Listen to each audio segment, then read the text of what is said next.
because, and I think that's some of the things that we don't necessarily speak enough about. Because again, as historically as a culture at MultiChoice, what happens is, for MultiChoice to decide that SuperSport Schools is not going to be behind a paywall, it's a massive decision.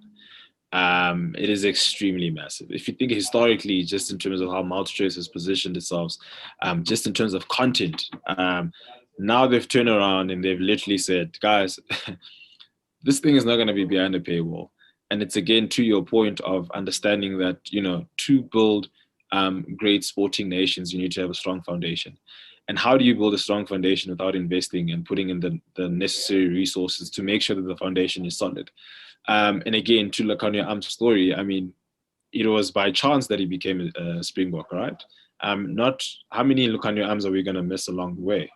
And we're hoping that with a platform like this and the exposure that this is going to give, I mean, with the AI tech, if we get it right, we'll be able to start filming under 14C matches. Um, that's massive. And just think about the psyche that gives to the young kids, whether it be hockey, netball, rugby, water polo. I mean, that's uplifting, right? And again, how do you quantify something that you haven't necessarily ever tapped into?